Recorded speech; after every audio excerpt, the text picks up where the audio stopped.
Right, here we are back again, ready for stage 3. Now this is the Nonpareil pattern. This in French means unequalled or without equal.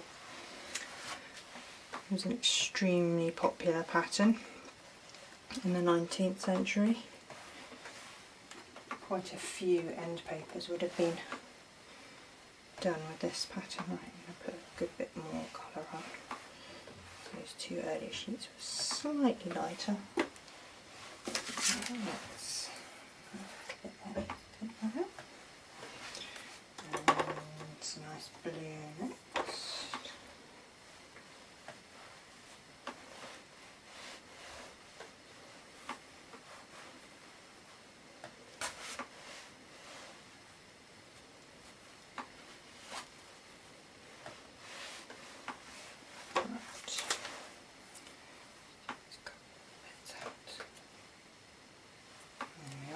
The interesting thing about marbling is if you remove something from the surface, like a cat hair or something like that, it actually heals up, the pattern heals up behind it, because it's all due to surface tension. You've removed something, a bit of dust or something that's kept the surface tension higher, and as you take it away there's a gap that the paint wants to move into, which it does.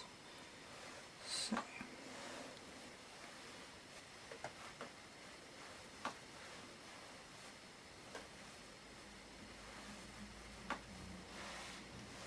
Big blob up there, never mind, it doesn't matter. So you can see with the yellow, it's not a particularly forceful colour. You see it's pushing and then it's shrinking back slightly. And that's what happens with certain colours, is that they, some colours are far more aggressive than others. They push and they hold the surface tension far better, which is why I'm layering in a specific way. If I left that yellow till last, I would probably find it would make tiny drops, possibly sink, but when I took a print, I would just get paint runoff, because there's too much paint sitting on the surface in little blobs basically. So that's all trial and error with the paints you have mixed up, working out what happens where. It's slightly larger drops of this purple. It says put more red on, you see, and that's holding the surface tension a bit better. So the purple and the yellow, which are not so spreading, are struggling a little bit more. So that just means a little bit more paint in this case. You can also adjust with a bit more water, or in the case of some paints you might even need a flow improver of some kind with acrylic. If you're using gouache, you would use more ox gall. That is the same thing as a flow improver. It increases the spreadability of the paint on the surface. Right, so keep an eye on that. It's a biggish blob in the middle, isn't it? That's why I was pushing back a bit. It's an orange.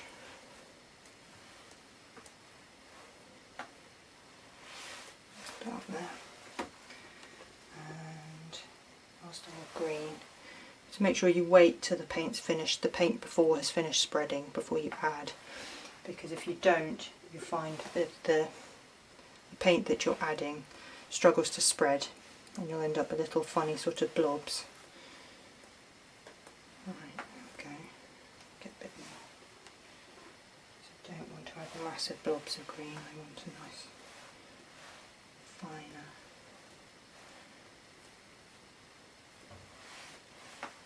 And because the green is last, it's going to be more dominant because you're getting a larger spread of it.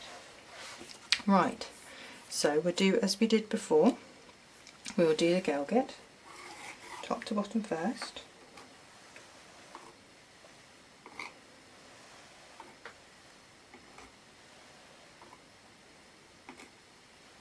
Some people do this with rakes. I prefer doing this stage with a stylus. I just very much like the feel of doing this. And it allows me to control the width of the Gelget. So you can see actually there's quite a bit of orange on that sheet. That doesn't matter. So That's a gelget done. Now we are going to use 1/4 of an inch comb.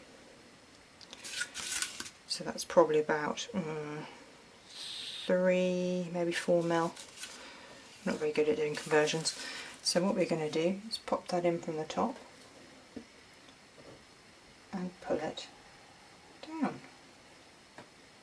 And there you see our nonpareil forming. It's like magic, isn't it? There we are.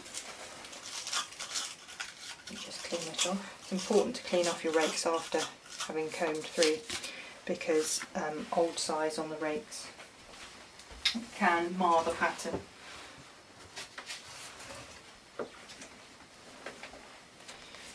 Right, so here we go. Let's lay this sheet down. There we go.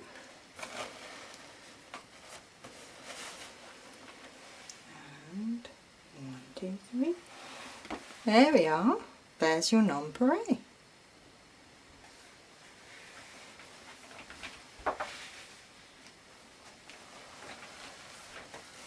Right, I shall see you in the last and final video.